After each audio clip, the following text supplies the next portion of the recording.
পর্ব ২১ টক ঝাল মিষ্টি। সেন ম্যানসনে জোরালো মিটিং বসল।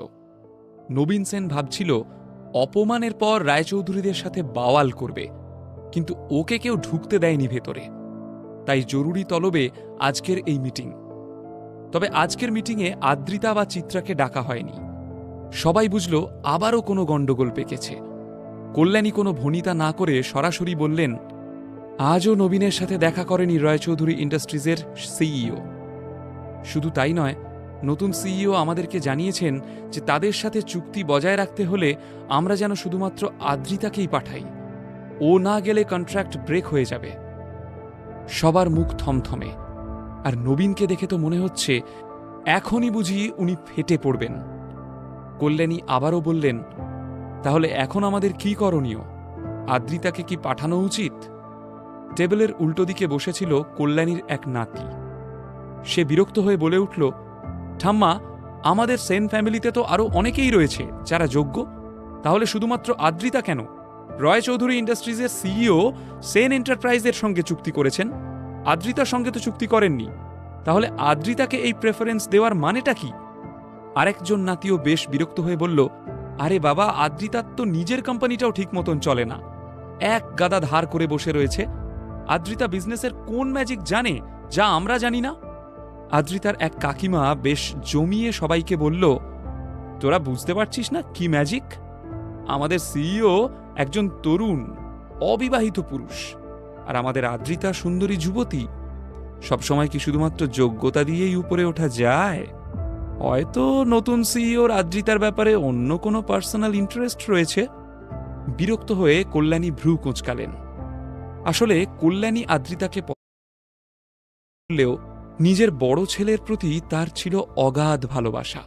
তার মেয়ের চরিত্র নিয়ে এইভাবে কথা বলাটা কল্যাণীর একেবারেই পছন্দ হল না।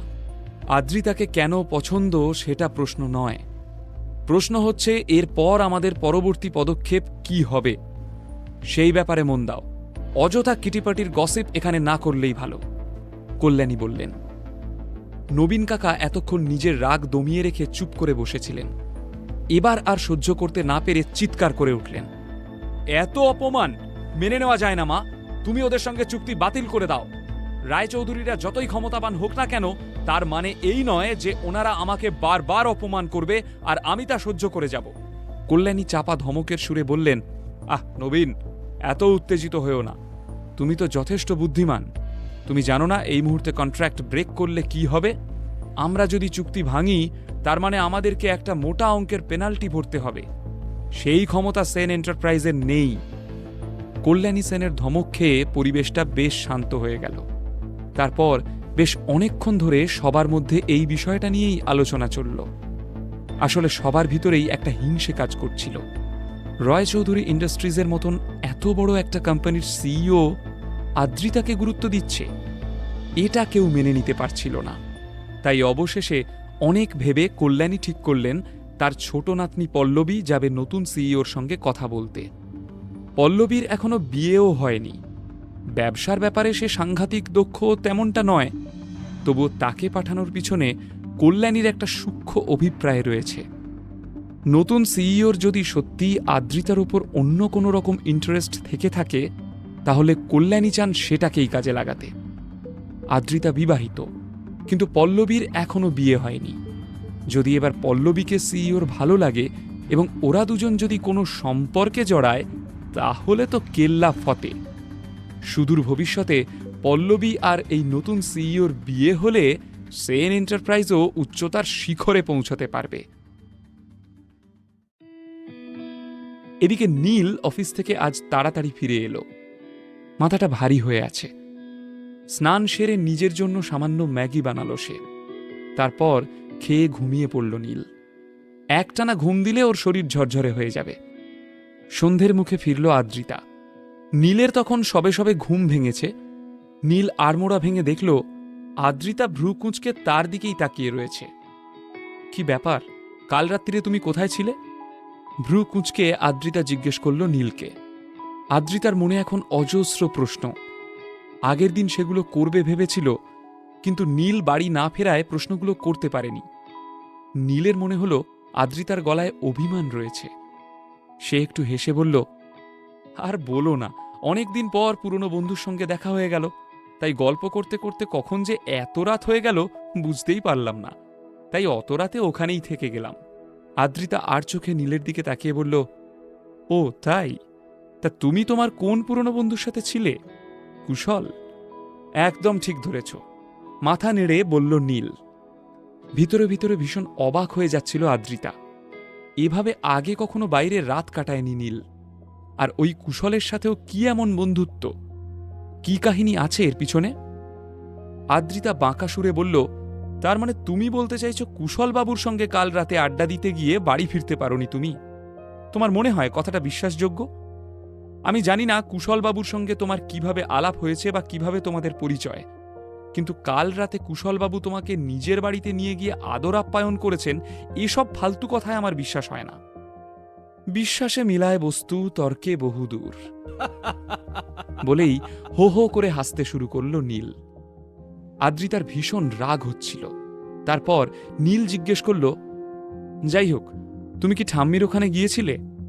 আদ্রিতা অবাক হয়ে বলল, না তো, কেন? কি হয়েছে? নীল বুঝল কল্যাণী তার কথাটা সিরিয়াসলি নেয়নি, তাই আদ্রিতাকে কিছু জানায়নি। সে সামাল দিয়ে বলল, কি আবার হবে, এমনিই হঠাৎ মনে হলো। আদ্রিতা মুখ বেঁকিয়ে বলল, হয়েছে হয়েছে, অত দরদ দেখাতে হবে না। খিদে পেট নিয়ে তোমার বাজে কথা শুনতে পারছি না আমি। নীল ভালোবাসা নিয়ে বলল, তুমি ফ্রেশ হয়ে নাও, আমি কিছু বানিয়ে আনছি। এক গাল হেসে রান্নাঘরে চলে গেল নীল। আদ্রিতা শুধু তাকিয়ে থাকল ওর দিকে। একটু পরেই চিত্রা বাড়ি ফিরে এসে দেখল রান্নাঘরে নীল শীষ দিতে দিতে কিছু একটা বানাচ্ছে। নীলকে দেখেই চিত্রার মুখটা হাড়ির মতো হয়ে গেল। ওর বলা কথাগুলো মনে পড়ে গেল চিত্রার। নীল তাকেও চেক আপ করাতে বলেছে। দিন দিন এত সাহস বেড়ে যাচ্ছে ছেলেটার, চিত্রার যেন আর সহ্য হচ্ছিল না। আদ্রিতার পাশে এসে ধপ করে বসে পড়ল চিত্রা। আদ্রিতা তখন টিভিতে একটা নতুন ওয়েব সিরিজ দেখছিল। মাকে এভাবে বসতে দেখে আদ্রিতা বুঝতে পারল আবার কিছু একটা গোলমাল হয়েছে। আদ্রিতা বলল, তোমার আবার কি হলো মা? মুড অফ মনে হচ্ছে। চিত্রা রান্নাঘরের দিকে চোখের ইশারা করে বলল, এমন একটা আপদ ঘাড়ের উপর থাকলে কার মুড অফ হবে না মা আমার? বড়দের সামান্য সম্মানটুকুও করতে জানে না। কি অপমানটাই না করলো আমায়। কি? নীল তোমাকে অপমান করেছে? কি বলেছে ও? রাগ নিয়ে কথাটা জিজ্ঞেস করল আদ্রিতা। নীল যেভাবে ফোনে হ্যাঁটা করেছিল চিত্রাকে, সেটা তার মোটেও ভালো লাগেনি। সেই কারণেই মেয়ের কাছে জামাইয়ের নামে নালিশ করছিল চিত্রা। সে অভিযোগের সুরে বলল, প্রায় 2.5 বছর হলো বিয়ে হয়েছে তোদের, এখনো নাতি নাতনির মুখ দেখলাম না। এর মধ্যে 4 বার আইভিএফ ট্রাই করেও ফেল হয়ে গেল। তাই আমি নীলকে বললাম হসপিটালে ওর বাবা মার একবার ফুল বডি চেক আপ করাবো। বলা যায় না, যদি কোনো পারিবারিক গন্ডগোল থাকে। কিন্তু ওই হতচ্ছাড়া নীল এমন ঠেঁটা ছেলে কি বলল জানিস? কি বলল জানতে চাইল আদ্রিতা। ওর বাবা মায়ের সাথে আমাকেও পরীক্ষা করাতে হবে। ভাবতে পারছিস কত বড় স্পর্ধা? ও কি মনে করে আমাদের মধ্যে কোনো সমস্যা রয়েছে? চিত্রা অভিযোগ জানালো মেয়ের কাছে। আদ্রিতা মাথা চাপড়ে বলল, হায় ভগবান, তুমি এই নিয়ে এত চটে আছো? আমি ভাবলাম কি না কি।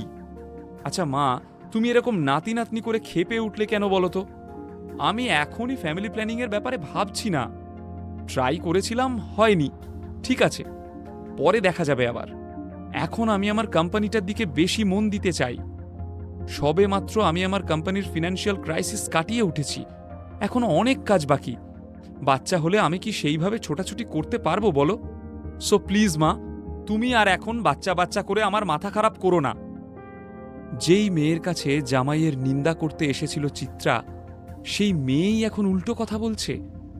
এবার আদ্রিতার উপরেই রেগে গেল সে। ভালো কথা বললে আজকাল দেখছি কারোর ভালো লাগে না। তোকে তো আর লোকের কথা শুনতে হয় না, আমায় শুনতে হয়। তাই আমার হয়েছে যত জ্বালা। অভিমানী সুরে কথাগুলো বলল চিত্রা। তারপরই মুখ হাড়ি করে দূরে গিয়ে বসল সে। ততক্ষণে নীল খাবার নিয়ে হাজির হলো বসার ঘরে। এর আগেও নীল বহুবার আদ্রিতার জন্য খাবার বানিয়েছে, কিন্তু আদ্রিতা তখন ওর দিকে ঘুরেও তাকায়নি। কিন্তু আজ প্রথমবার আদ্রিতা মন দিয়ে লক্ষ্য করল নীল যত্ন করে একটা বড় চীনামাটির প্লেটে চিকেন কাটলেট নিয়ে এসেছে এবং তার উপর আবার টমেটো সস দিয়ে লিখেছে আদ্রিতা। সেটা দেখেই আদ্রিতা ব্লাশ করল, কিন্তু কোনো মতে তা লুকিয়ে নীলের থেকে প্লেটটা নিল সে। তারপর গম্ভীর মুখে নীলের দিকে তাকিয়ে বলল, থ্যাংক ইউ। তবে নীল কিন্তু আদ্রিতার লজ্জা পাওয়া মুখটা ঠিক দেখতে পেয়েছিল। লজ্জা পেয়ে আদ্রিতাকে যেন আরও মিষ্টি দেখাচ্ছিল। তারপর কাটলেট খেতে খেতে আদ্রিতা বলল, শোনো, এখনই তোমার বাবা মাকে নিয়ে আসতে হবে না। পরে যদি কখনো এই ব্যাপারে আমরা ভাবনা চিন্তা করি তখন দেখা যাবে। কথাটা শুনে চিত্রা এক মুহূর্ত দাঁড়াল না, বিরক্ত মুখে উঠে দাঁড়াল। তারপর দুমদুম করে পা ফেলে নিজের ঘরে চলে গিয়ে দাঁড়াম করে দরজাটা বন্ধ করে দিল। আদ্রিতা বুঝল মা ভীষণ রেগে গিয়েছে, কিন্তু এখন ঘাটিয়ে লাভ নেই। কাটলেট এবং ওয়েব সিরিজে মন দিল সে। পুরো ব্যাপারটা দেখে মনে মনে ভীষণ খুশি হল নীল। জীবনে প্রথমবার আদ্রিতা নিজের মায়ের বিপক্ষে গিয়ে নীলকে সাপোর্ট করল। এটা যে নীলের কাছে কতখানি প্রাপ্তি সেটা বোঝানোর মতো ভাষা নীলের কাছে নেই। শুধু কৃতজ্ঞতার সাথে সে বলল, থ্যাংক ইউ। নীল এবং আদ্রিতার এই টক ঝাল মিষ্টি সম্পর্কটায় কি ভালোবাসা ধরা দিল? আদ্রিতা কি এবার বুঝতে পারবে যে নীল ওকে কতটা ভালোবাসে?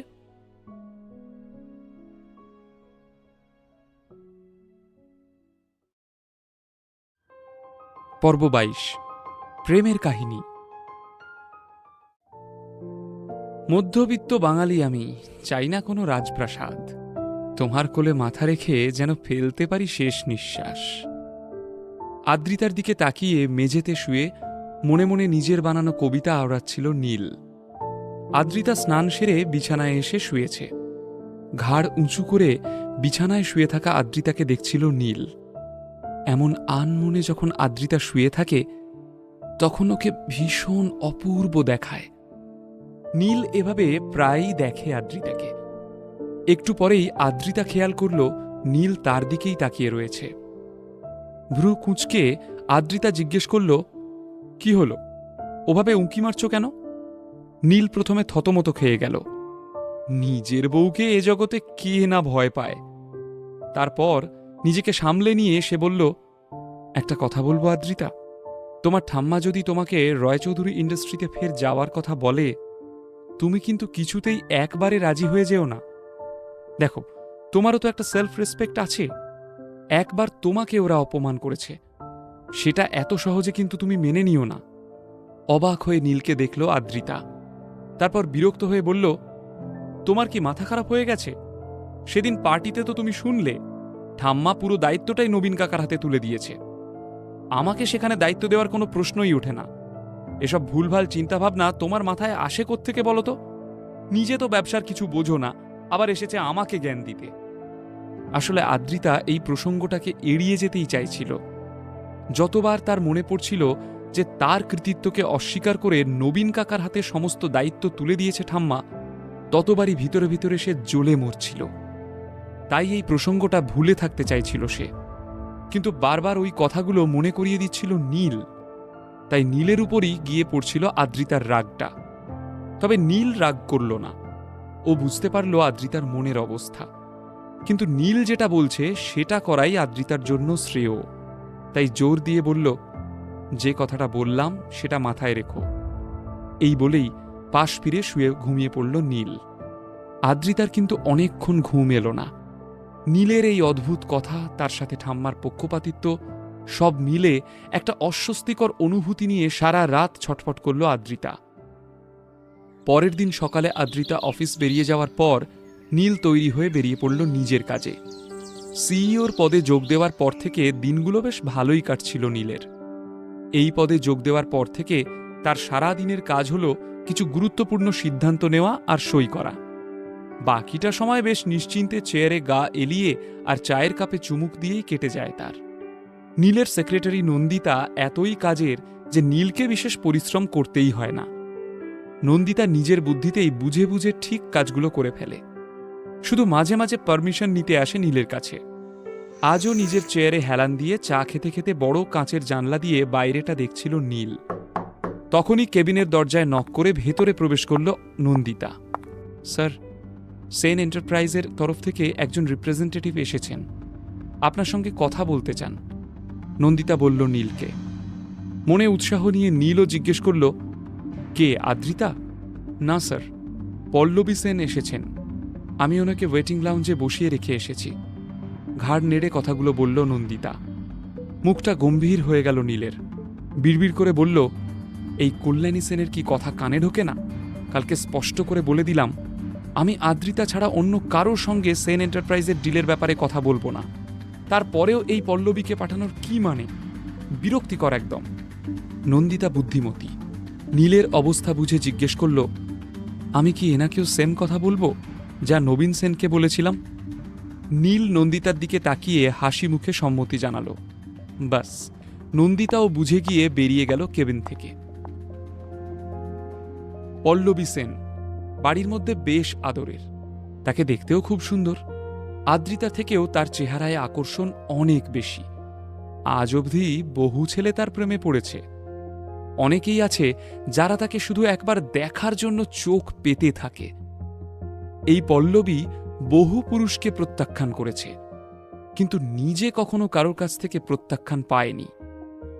আজ নন্দিতা এসে যখন পল্লবীকে বলল যে নতুন সিইও আদ্রিতা ছাড়া আর কারোর সঙ্গে কোনো কথা বলবে না, তখন রীতিমতো ইগো হার্ট হল পল্লবীর। রয় চৌধুরী ইন্ডাস্ট্রিজ থেকে বেরিয়ে সে সোজা পৌঁছে গেল কল্যাণী সেনের কাছে। তার গনগনে আগুনের মতো মুখ দেখে কল্যাণী সেন বুঝতে পারলেন কিছু একটা ঘটেছে। পল্লবী গড়গড় করে বলে গেল তার অপমানের কথা। শুনে স্তব্ধ হয়ে গেলেন কল্যাণী। ওদিকে নীল এসব ভেবে হাসতে থাকল। ঠাম্মি গো, বেশ বুদ্ধি করেই চালটা চেলেছিলে। ভেবেছিলে পল্লবীর মতো রূপসীকে দেখে হয়তো আমার মন গলে যাবে। হায় রে ঠাম্মি, তুমি যদি জানতে যে দুর্ভাগ্যক্রমে আমি অলরেডি তোমার নাত জামাই। এসব ভেবে সজোরে হাসতে থাকল নীল। ওদিকে সব শোনার পর কল্যাণী বেশ কিছুক্ষণ গুম মেরে বসে রইলেন। এখন আদ্রিতাকে দায়িত্ব দেওয়া ছাড়া তার হাতে আর কোনো উপায় ছিল না। তিনি ঠান্ডা মাথায় ভাবলেন, এখন দরকারে আদ্রিতাকেই কাজে লাগাতে হবে। নিজের মোবাইলটা তুলে নিয়ে ডায়াল করলেন আদ্রিতার নাম্বার।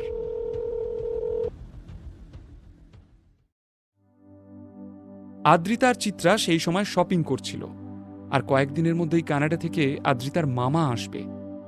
এই মামার অনেকখানি অবদান রয়েছে আদ্রিতার জীবনে। ওর বাবা মারা যাওয়ার পর যখন সেন পরিবার ওদের দূরে সরিয়ে দিয়েছিল, তখন এই মামা এসে যদি হাল না ধরত, তাহলে হয়তো আদ্রিতাদের পক্ষে ঘুরে দাঁড়ানো অসম্ভব ছিল। আদ্রিতাকে এই মামাই ব্যবসার জন্য ফান্ড দিয়েছিল, যাতে আদ্রিতা নিজের পায়ে দাঁড়াতে পারে। পরে অবশ্য ব্যবসায় লস হওয়া বা ধার হওয়ার খবরগুলো আদ্রিতা আর নিজের মামাকে জানায়নি। ইচ্ছে করেই জানায়নি সে। একটা মানুষের কাছ থেকে হাত পেতে আর কত সাহায্য নেওয়া যায়? আদ্রিতা চেয়েছিল এবার নিজের যোগ্যতায় কিছু করতে। সেই মামার জন্যই গিফট কিনতে এসেছিল মা মেয়ে। তখনই কল্যাণীর ফোনটা এলো আদ্রিতার কাছে। কল্যাণী নিজে থেকে ফোন করেছেন আদ্রিতাকে। এটা দেখে বেশ অবাক হল সে। চিত্রার ইশারায় ফোনটা রিসিভ করে লাউড স্পিকারে দিয়ে আদ্রিতা বলল, হ্যাঁ ঠাম্মি বলো। কল্যাণী বেশ স্নেহঝরা গলায় বললেন, আদ্রিতা দিদি ভাই, তোমার এই বুড়ি ঠাম্মি একটা সাহায্য চাইতে ফোন করেছে। আশা করি তুমি তাকে ফেরাবে না। আদ্রিতার ভারী অবাক লাগলো। কথায় আছে, অতিভক্তি চোরের লক্ষণ। চিত্রা এক্সাইটেড হয়ে বলল, নিশ্চয়ই মা, আপনার নাতনি আপনার সব কথা রাখবে, বলুন। চিত্রার এমন বিগলিত ব্যবহারে খুব বিরক্ত হলো আদ্রিতা। কল্যাণী বললেন, আমি চাই আগামীকাল আদ্রিতা রয় চৌধুরী ইন্ডাস্ট্রিজে যাক, ওদের সিইওর সাথে নতুন আর্টিস্টদের প্রজেক্টটা ফাইনাল করে আসুক। ঠাম্মি যতই বলুক, তুমি কিন্তু সহজেই রাজি হবে না আদ্রিতা। নিজের আত্মসম্মানটা বজায় রেখো। হঠাৎ নীলের বলা কথাটা মনে পড়ে গেল আদ্রিতার। চিত্রা হ্যাঁ বলতে যাচ্ছিল, কিন্তু তার আগেই আদ্রিতা বলল, সরি ঠাম্মি, তোমার এই অনুরোধটা আমি রাখতে পারবো না। আসলে তুমি তো জানোই আমার কোম্পানিটার অবস্থা। আমাকে সেই নিয়ে অনেক ছোটাছুটি করতে হচ্ছে, খুব ব্যস্ততায় কাটছে। আমার একদম সময় হবে না গো। তাছাড়া নবীন কাকা তো এটার জন্য পারফেক্ট, ওই করুক, না হলে কাজটারই ক্ষতি হবে। ওকে, আপাতত একটু ব্যস্ত আছি, আমি পরে কথা বলবো, কেমন? ঝড়ের বেগে কথাটা বলে কল্যাণীর উত্তরের অপেক্ষা না করেই ফোনটা কেটে দিল আদ্রিতা। এসব দেখে চিত্রা হাঁ করে মেয়েকে দেখছিল। এত ভালো একটা সুযোগ কেউ ছাড়ে? চিত্রা খেঁকিয়ে উঠল আদ্রিতার উপর। ওই মাথামোটা নীলটার সাথে মিশে মিশে কি তোরও মাথাটা খারাপ হয়ে গেছে রে? এটা তুই কি করলি? তুই হাতের লক্ষ্মীকে এভাবে পায়ে ঠেললি। কল্যাণী সেন নিজে তোকে রয়চৌধুরী ইন্ডাস্ট্রিজের সাথে কাজ করার সুযোগ দিয়েছিলেন, আর এই সুবর্ণ সুযোগটা তুই হাতছাড়া করলি।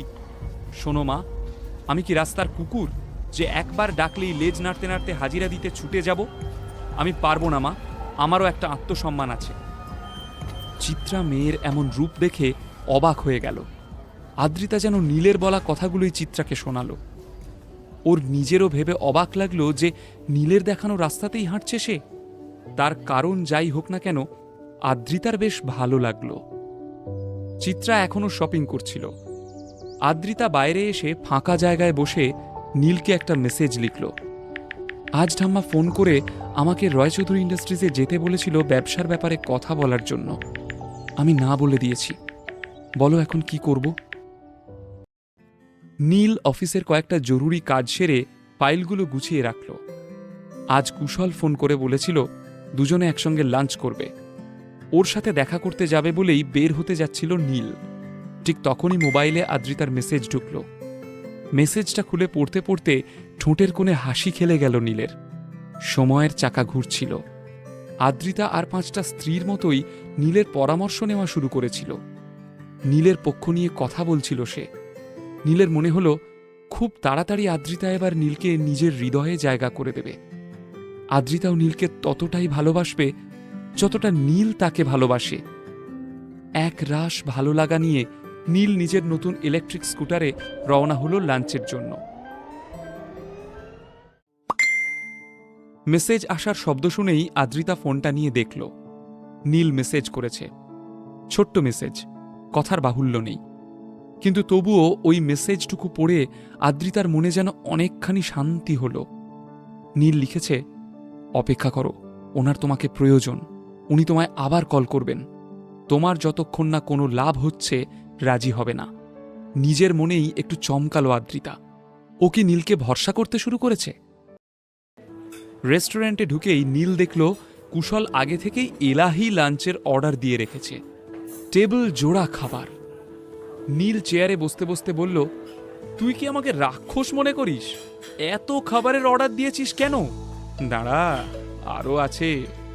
একটা রহস্যময় হাসি নিয়ে কথাটা বলল কুশল। তারপরই একটা ছোট বাক্স নীলের হাতে দিয়ে বলল, নীল, এই রহস্যময় বাক্সটা তোর জন্য। কি আছে ওই বক্সে? কুশল কেন এটাকে রহস্যময় বলল? নীল কি বাক্সটা নিয়ে নেবে? কোনো নতুন বিপদে পড়বে না তো নীল? পর্ব 23, উপহার রহস্য। রহস্য মানে? নীল অবাক হয়ে জিজ্ঞেস করল। কুশল হেসে বলল, সেটা তো খুললেই বুঝতে পারবি, আর এটা তোকে নিতেই হবে। আমি যথেষ্ট শক্তিশালী, আমার দরকার নেই, কিন্তু তোর এটা প্রয়োজন। তুই খুব দুর্বল হয়ে গেছিস। কথাটা বলার সঙ্গে সঙ্গেই কুশলের মোবাইলে ফোন এলো। ফোনটা রিসিভ করে কুশল বেশ চিন্তিত মুখে বলে, আচ্ছা ঠিক আছে, আমি এক্ষুনি আসছি। হ্যাঁ এক্ষুনি। ফোনটা রেখে নীলের দিকে তাকিয়ে ক্ষমা চাওয়ার ভঙ্গিতে কুশল বলে, ভাই কিছু মনে করিস না, আমাকে এক্ষুনি একবার যেতে হবে, একটা গন্ডগোল হয়েছে, কিছু মনে করিস না ভাই প্লিজ। আর এই উপহারটাকে ধরে নে তোর জন্মদিনের জন্য আমার তরফ থেকে অ্যাডভান্স গিফট।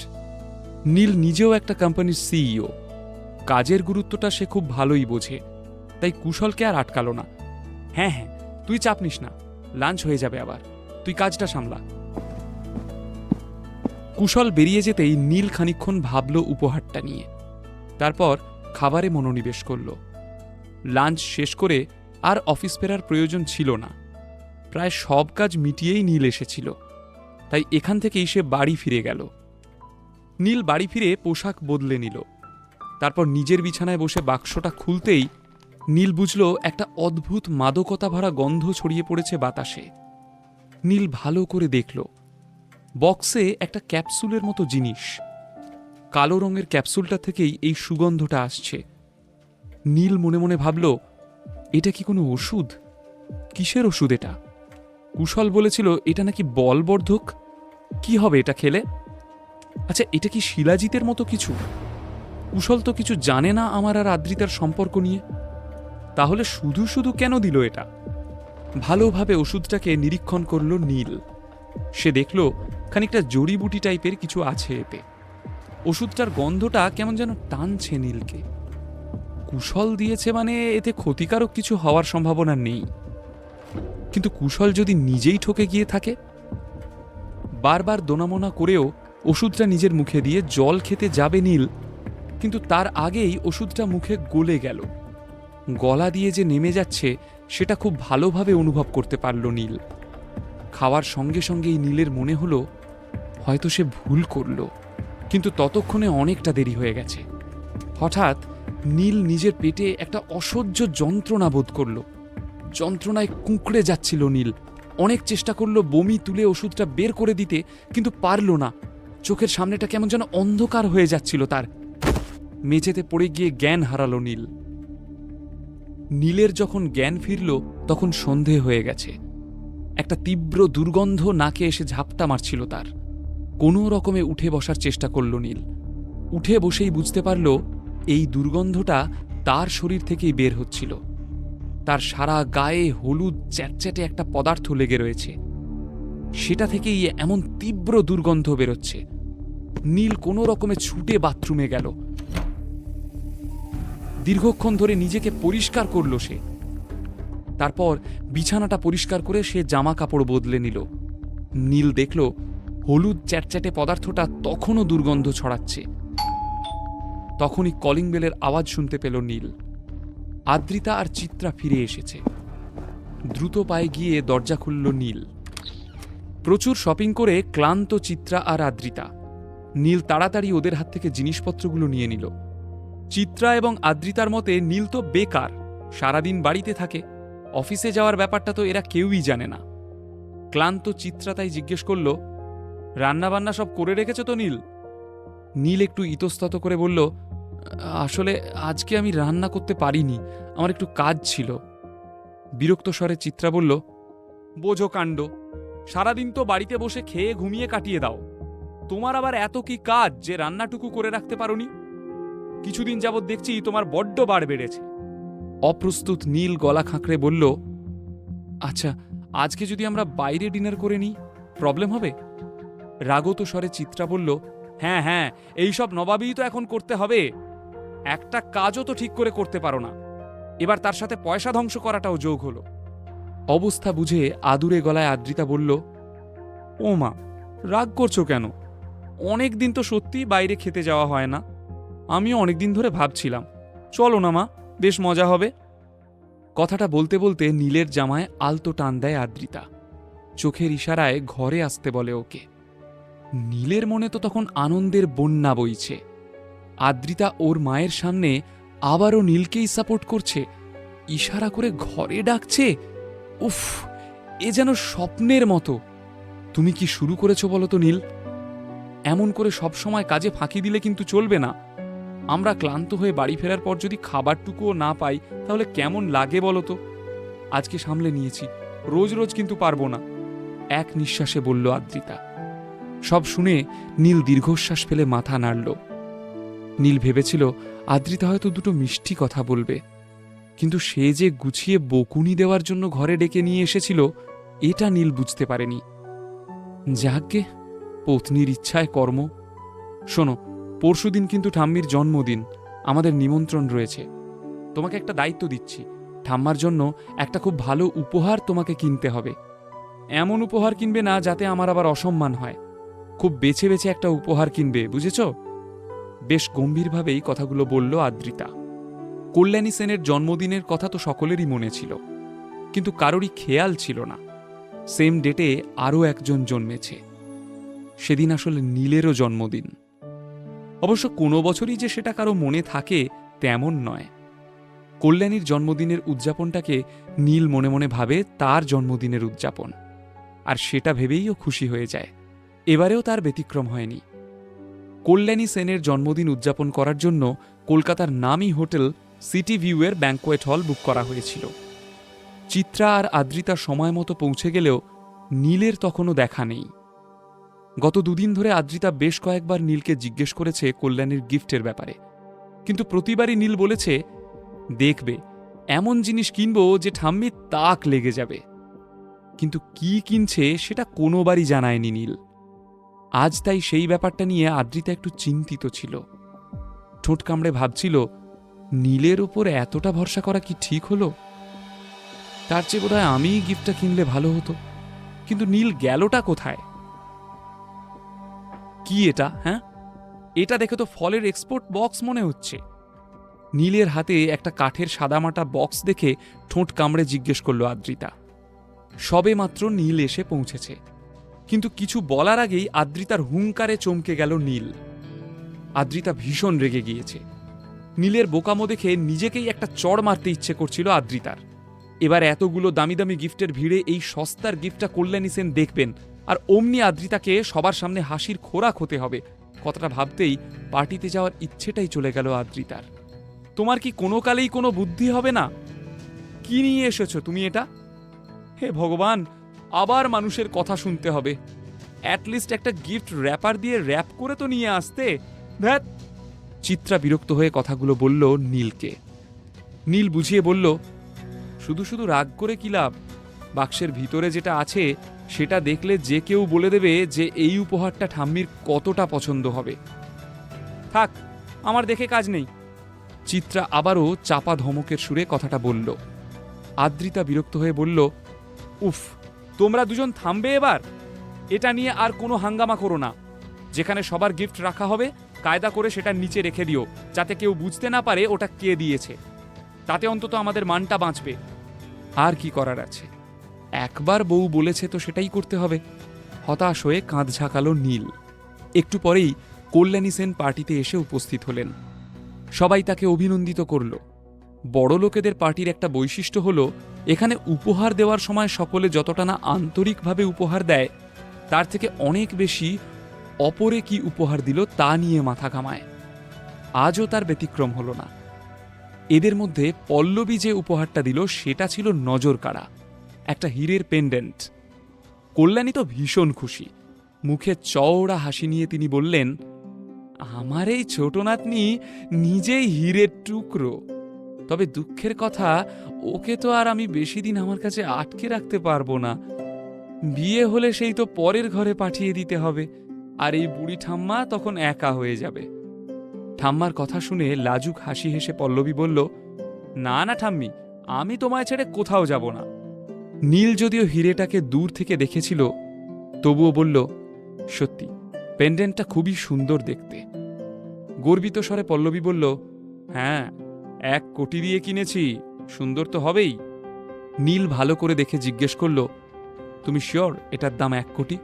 কিন্তু এই পেন্ডেন্টটার তো এত দাম হওয়ার কথা না। এটার দাম খুব বেশি হলে 50 লাখ হবে। আসলে হিরে যত ট্রান্সপারেন্ট হবে তত দামি হবে হিরেটা, কিন্তু এই হিরেটা একটু ঘোলাটে। পল্লবী শুকনো মুখে বলল, কিন্তু আমার বন্ধু যে 1 কোটি টাকা দাম নিল। তোমার বন্ধু কিন্তু তোমায় ঠকিয়ে দিয়েছে। নীল সান্ত্বনার সুরে কথাটা বলল পল্লবীকে, কিন্তু মুখ কালো করে দাঁড়িয়ে থাকলো পল্লবী। ঠিক তখনই বেশ জোরে হাঁক ডাক করতে করতে ভেতরে এলেন নবীন সেন। মা, মাগো, দেখো কে এসেছে তোমার জন্মদিনে। কল্যাণী উৎসুক গলায় জিজ্ঞেস করলেন, কে রে, কে এলো? এই দেখো মা, বিজন এসেছে। বেশ গদগদ হয়ে কথাটা বললেন নবীন। নীল, আদ্রিতা সবাই ঘুরে দেখল বিজনকে। এই পার্টিতে বিজন আসবে তা দুজনেই জানত না। বিজনকে বেশ সন্দেহ নিয়ে দেখল নীল। বিজনের আশাটা নীলের ভালো ঠেকল না। ও বুঝতে পারল নিশ্চয়ই কোনো মতলবে এসেছে বিজন। হঠাৎ বিজন কেন এসেছে এই পার্টিতে? নীল কেন সন্দেহ করছে ওকে? কি মতলব নিয়ে এসেছে বিজন? বিজনের জন্য নীল এবং আদ্রিতার মধ্যে কি কোনো ঝামেলা হতে চলেছে? পর্ব 24 শেষ, তবু শেষ নয়। কি ব্যাপার বিজন, তুমি এত দেরি করে এলে? আমি ভেবেছিলাম তুমি অনেক আগে আসবে। কপট অভিমান ভরা গলায় কথাটা বললেন কল্যাণী। বিজন একটু হেসে বলল, ট্রাফিকে আটকে গিয়েছিলাম ঠাম্মা, সো সরি। বিজনকে দেখে কে বলবে ও আদতে দেউলিয়া?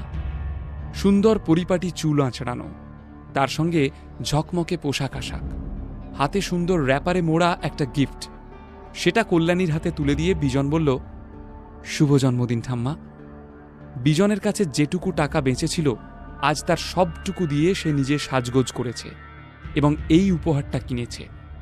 আজ মরণপণ তাকে তার অভিসন্ধি পূরণ করে নিজের কাজ হাসিল করতে হবে। কল্যাণী ভীষণ একটা ফেক হাসি নিয়ে বললেন, ও মা, কি সুন্দরভাবে প্যাক করা, অনেক অনেক ধন্যবাদ তোমায় বিজন। শুধু ধন্যবাদে কাজ হবে না, আজ তো আমার রিটার্ন গিফট চাই। আমি তো আজকে গিফট নিতে এসেছি ঠাম্মা, আর সেই গিফটটা শুধু তুমি আমায় দিতে পারবে। বিজন বেশ জোর দিয়ে বলল কথাটা। বিজনের কথা শুনে সবাই ওর দিকে তাকালো। রিটার্ন গিফট নেবে ভালো কথা, কিন্তু বিজনের আওয়াজে একটা জেদ রয়েছে, তাই সবার দৃষ্টি এখন ওদিকেই। কি এমন চাইবে বিজন? বিজন লাজুক হেসে শান্তভাবে বলল, ঠাম্মা, আমি আদ্রিতাকে খুব ভালোবাসি, আমি ওকে বিয়ে করতে চাই। বিজনের কথা শুনে সবাই চমকে গেল। সবাই জানে আদ্রিতা নীলের স্ত্রী, জেনে শুনেও বিজন এমন অদ্ভুত কথা কেন বলছে? কিন্তু বিজন, তুমি তো জানো আদ্রিতা বিবাহিত, তা সত্ত্বেও তুমি ওকে বিয়ে করতে চাও? অপ্রস্তুত কল্যাণী শান্তভাবে জিজ্ঞেস করলেন বিজনকে। দেখুন ঠাম্মা, আমার কাছে ভালোবাসাটাই আসল। আমি আদ্রিতাকে ভালোবাসি, তাই আমি ওকে বিয়ে করতে চাই। আমার কিছু যায় আসে না ওর বিয়ে হয়েছিল কি হয়নি। বেশ জোর দিয়ে কথাটা বলল বিজন। এই বিজন, তোমার সাহস তো কম নয়, তুমি আমারই সামনে দাঁড়িয়ে আমার বউকে বিয়ে করার কথা বলছো? নীল অনেকক্ষণ ধরেই শুনছিল বিজনের কথা। এবার আর নিজেকে ধরে রাখতে পারল না। বিজনের কাছে গিয়ে বেশ গম্ভীরভাবে কথাগুলো বলল নীল। নীলের কথা শেষ হলো না, নবীন সেন ওর সামনে এসে চিৎকার করে বললেন, চুপ কর অপদার্থ, তোর সাথে বিজনের তুলনা? বিজনের মতো জামাই পেলে আমাদের পরিবার বর্তে যাবে। তোর কি যোগ্যতা আদ্রিতার স্বামী হওয়ার? আদ্রিতার সঙ্গে তোর ডিভোর্স করিয়ে বিজনের সাথেই আদ্রিতার বিয়ে দেব, বুঝেছিস? আদ্রিতা বিব্রত মুখে এদিক ওদিক দেখছিল। কি হচ্ছে, কেন হচ্ছে কিছুই বুঝতে পারছে না সে। তার মতামত কেউ জানতেও চাইছে না। সে কি আদৌ বিজনকে বিয়ে করতে চায় কিনা তা নিয়ে কারো মাথা ব্যথাই নেই। নবীন কাকা, আমি আপনাকে যথেষ্ট সম্মান করে চলি, কিন্তু তার মানে এই নয় যে আপনি যা তা বলবেন আর সেটাই আমাকে মেনে নিতে হবে। গম্ভীর হয়ে কথাগুলো বলল নীল। নবীন কাকা একদম নীলের চোখে চোখ রেখে বললেন, কেন রে, কি করবি তুই? মারবি আমাকে? আমার হাতের একটা ঘুষি খেলে না ছিটকে পড়বি। সাহস তো কম নয় তোর। এবার কিন্তু আপনি বাড়াবাড়ি করছেন। আমি কিন্তু ভুলে যাব যে আপনি আদ্রিতার কাকা। বেশ রুক্ষ স্বরে হুমকি দিয়ে বলল নীল। তখনই নবীন কাকা ঘুষি পাকিয়ে এগিয়ে গেলেন নীলের দিকে। আহ! যন্ত্রণায় কোকিয়ে উঠলেন নবীন সেন। নীলকে তিনি মারতে গিয়েছিলেন বটে, কিন্তু তার আগেই নীল তার হাত চেপে ধরে এমন মোচড় দিল যে নবীনের সব বাতেলা শেষ। নিজের কলেজ জীবনে নবীন সেন মারপিট করে বেশ কয়েকবার কলেজ থেকে সাসপেন্ড হয়েছিলেন। সেই সময় অনেকেই নবীন কাকার এই গুন্ডাগিরিতে ভয় পেত। এখন নবীন সেনের বয়স অনেকটা বেড়ে গেলেও তার ঘুষির জোর যে যথেষ্ট তা সেন পরিবারের জানা। সেই নবীন সেনের হাত এইভাবে মুচড়ে দিতে পারে নীল, এটা কিন্তু কেউ ভাবতে পারেনি, নবীন সেন নিজেও না। কিন্তু নবীন সেন ছাড়ার পাত্র নন। কোনো রকমে উঠে দাঁড়িয়ে নীলকে জোরে ধাক্কা দিলেন। নীলের তাতে কিছুই হলো না, বরং পাল্টা ধাক্কা দিল নবীন কাকাকে। তিনি ছিটকে পড়লেন টেবিলের উপর। কল্যাণী প্রায় আর্তনাদ করে উঠলেন, কি হচ্ছেটা কি? থামো তোমরা! চিত্রা নীলের দিকে এগিয়ে এসে সপাটে তার গালে একটা চড় কষিয়ে দিয়ে বলল, ভুলটা আমাদেরই। রাস্তার কুকুরকে তুলে এনে বাড়িতে পুষলেই সে বাড়ির কুকুর হয়ে যায় না। তোর যোগ্যতা ওই রাস্তার কুকুরের মতোই। আমরা তোকে দয়া করে আমাদের বাড়িতে জায়গা দিয়েছিলাম, আর তুই এখন আমাদেরই কামড়াতে এসছিস। রাগের মাথায় তুই তোকারি করে ফেলল চিত্রা। ওদিকে নবীন সেন রাগে ফুঁসতে ফুঁসতে কাউকে একটা ফোন করলেন। বিস্মিত চোখে চিত্রার দিকে তাকিয়েছিল নীল। ভীষণ আঘাত পেল সে। আদ্রিতাও এসব দেখে অবাক হয়ে গেল, কিন্তু নীল কিছু বলার আগেই আদ্রিতা অসহায়ভাবে চিৎকার করে বলল, প্লিজ তোমরা চুপ করবে এবার। ঠিক তখনই দরজার কাছে একটা গাড়ি এসে থামল।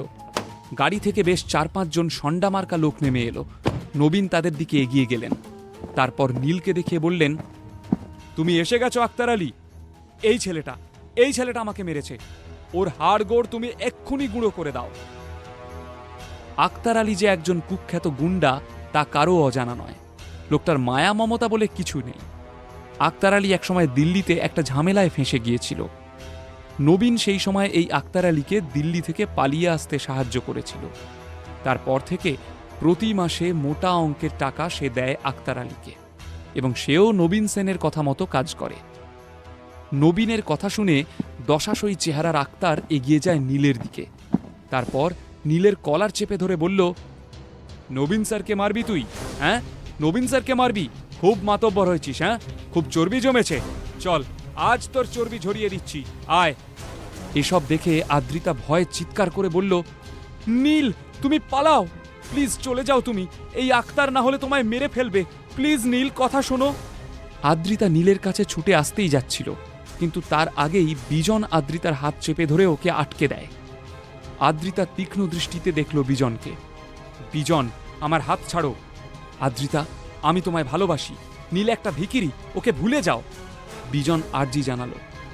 ওই, হাত ছাড়তে বলছে না আদ্রিতা, ছাড় ওর হাত। নীল চিৎকার করল বিজনের দিকে তাকিয়ে, তুই নিজেরটা ভাব ভাই, তোকে কে বাঁচাবে সেটা ভাব। এই বলেই আক্তার নীলের মুখে জোরে একটা ঘুষি মারল। নিজের হাত ছাড়ানোর চেষ্টা করেও পারল না আদ্রিতা, তাই কাতর স্বরে বলতে থাকলো, পালাও নীল, পালাও। আক্তারের সঙ্গে তুমি পেরে উঠবে না, ও তোমাকে মেরে ফেলবে। নীল কিন্তু পালালো না, স্থির চোখে তাকিয়ে থাকলো আক্তারের দিকে। আক্তারও নীলের চোখের দিকে তাকিয়ে আর একটা ঘুষি মারতে গিয়েও দাঁড়িয়ে পড়ল। হঠাৎ ওর ভীষণ চেনা চেনা মনে হলো নীলকে। তখনই নীল গম্ভীর স্বরে বলে উঠল, কি হলো সুলতান, ভুলে গেছো আমাকে? চমকে উঠল আক্তার, যেন ওর গায়ে কেউ ইলেকট্রিক শক দিয়ে দিয়েছে। মুহূর্তের মধ্যে নীলের কলার ছেড়ে ছিটকে সরে দাঁড়ালো। না, আর কোনো ভুল হচ্ছে না আক্তারের। কেন নীলকে তার চেনা চেনা লাগছিল সবটা মনে পড়ে গেল। দিল্লিতে থাকাকালীন আক্তার সুলতান নামে কাজ করত। সেখানেই কুশলকে একবার মারতে গিয়ে নীলের হাতে ভালো রকম শায়েস্তা হয়েছিল সে। এতটাই বিপদে পড়েছিল যে তাকে দিল্লি ছেড়ে পালিয়ে আসতে হয়েছিল কলকাতায়। সমস্ত কথা এক লহমায় মনে পড়ে গেল আক্তারের। নীল পায়ে পায়ে এগিয়ে গেল আক্তারের দিকে, চোখে চোখ রেখে বলল, কি হলো সুলতান, এখনো মারতে চাও নাকি আমাকে? আক্তার ভয়ে নীলের পায়ে পড়ে গেল। না না না, আমার ভুল হয়ে গেছে স্যার, খুব বড় ভুল হয়ে গেছে। রক্তাক্ত চোখে আক্তার ফিরে তাকালো নবীনের দিকে। নবীন আশ্চর্য হয়ে গেল আক্তারের এই আচরণে। কে সুলতান? কেন সে এমন ভয় পেয়ে গেল? কেন সে নীলের কাছে ক্ষমা চাইছে? কিছুই বুঝে উঠতে পারল না নবীন সেন। আক্তারের চেহারায় ভয়ানক রাগের অভিব্যক্তি ফুটে উঠল। হাতের মুঠো শক্ত করে বলল, এ কাকে মারার জন্য তুই আমায় ডেকেছিস? হ্যাঁ, তুই জানিস ও কে? আজ তোরই লাইফ শেষ করে দেব আমি, শয়তান। এই বলে নবীনের কলার ধরে তাকে প্রায় ছিটকে ফেলে দিল মাটিতে। সঙ্গে আসা ষণ্ডা লোকগুলো এগিয়ে এলো নবীনের দিকে। নবীনের ওপর কিল, চড়, লাথি চলতে থাকলো অনবরত। এসব দেখে সবার তো মাথায় হাত। কল্যাণী প্রায় আর্তনাদ করে উঠল, কে কোথায় আছো?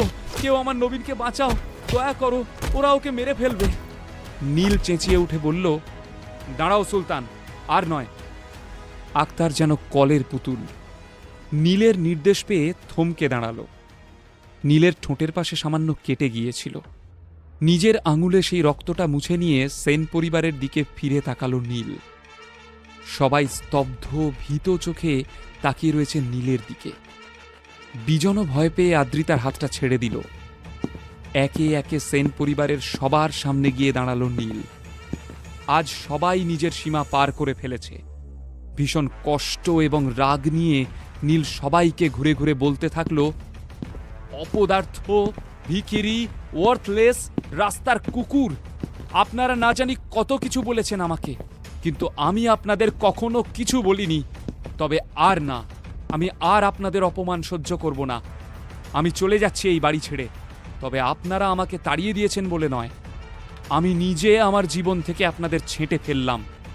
তবে যাওয়ার আগে আমি আপনাদের একটা কথা বলে যেতে চাই, আজ যাকে আপনারা রাস্তার কুকুর বললেন না, কাল তার পায়ে ধরে আপনাদের ফিরিয়ে আনতে হবে।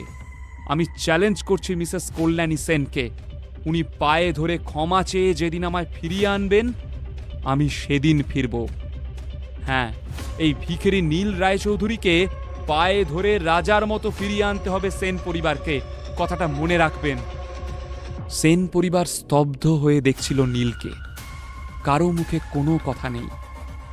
নীল বেরোনোর আগে একবার আদ্রিতার দিকে তাকিয়ে জিজ্ঞেস করে, আদ্রিতা ভয়ে চুপ, কি বলবে বুঝতে পারছে না। কিন্তু নীল আর দাঁড়ালো না, মাথা উঁচু করে বেরিয়ে গেল সে। শুধু যাওয়ার আগে আদ্রিতাকে বলে গেল, নীল, ভালো থেকো আদ্রিতা। এখানেই শেষ হলো নীলের জীবনের একটা অধ্যায়। নীল কি এবার ঘুরে দাঁড়াবে? এই সেন পরিবারের থেকে পাওয়া অপমান কি নীলকে একদম বদলে দেবে? নীল কি একদম অন্য রকমের মানুষ হয়ে উঠবে? সেই গল্প নিয়ে খুব তাড়াতাড়ি আসছে বস দুনিয়া যার বসের সিজন 2। রাগে গড়গড় করতে করতে বিজন বলল, কেন, তুমি সত্যি ওই অপদার্থটাকে পছন্দ করো? এত বছর হয়ে গেল আমার বিয়ের, এতদিন ধরে কেউ কুকুর পুষলেও তার প্রতি ফিলিংস চলে আসে, তাই না? বিজনের সামনে স্বীকার না করলেও মনে মনে নীলের প্রতি ওর একটা যে টান রয়েছে সেটা খুব ভালোভাবেই বুঝতে পারল আদ্রিতা। ওই অপদার্থটাকে নিয়ে তুমি আর একটাও কথা বলো না, আমার সঙ্গে তোমায় এক্ষুনি ফিরে যেতে হবে। বিজন জোর করল। আদ্রিতার হাতটা আরও জোরে চেপে ধরল। হাত লাল হয়ে গেল আদ্রিতার। ও ছাড়ানোর চেষ্টা করল, কিন্তু কিছুতেই বিজন ওকে ছাড়বে না। তবে আদ্রিতাও জেদি, ও কিছুতেই বিজনের সাথে যাবে না। খানিক সময় জুড়ে টানাটানি চলতে লাগলো। এমন সময় রাস্তার ধারে একটি কালো গাড়ি এসে ঠিক বিজন আদ্রিতার সামনে এসে থামল। সাথে সাথেই চিত্রা গাড়ি থেকে বাইরে নেমে এলো। অবাক হয়ে জিজ্ঞেস করল, এ কি আদ্রিতা, বিজন, তোমরা এখানে দাঁড়িয়ে কি করছো? যাও, তোমরা ম্যানসনে ফেরত যাও। মা ওখানে অপেক্ষা করে আছেন, তোমাদের বিয়ের ব্যাপারে ডিসিশন নেবেন। না, আমি যাব না, আমি নীলের সাথে দেখা করব, শেষবারের জন্য, just for the last time. Adrita সোজা সাপটা কথাগুলো জেদের সাথে বলতে লাগলো। বিজন বুঝতে পারল এবার তাকে অন্য কোনো বুদ্ধি খাটাতে হবে। ঠিক তখনই ওর ঠোঁটের কোণে একটা স্মাইল ধরা পড়ল। একটা বুদ্ধি খেলে গেল বিজনের মাথায়। আন্টি, আজ যা গরম পড়েছে, এক কাজ করো, তুমি আদ্রিতাকে নিয়ে গাড়ির ভেতরে এসিতে বসো, শান্তিতে বসে আলোচনা করা যাক। আমি বরং কোল্ড ড্রিঙ্কস কিনে আনি তোমাদের জন্য। এই বলে বিজন পিছন ঘুরে একটা দোকানের দিকে হাঁটা লাগালো। না মা, আমার কিছু বলার নেই, তুমি বিজনকে এখান থেকে চলে যেতে বলো, ওকে আমি বিয়ে করতে পারবো না।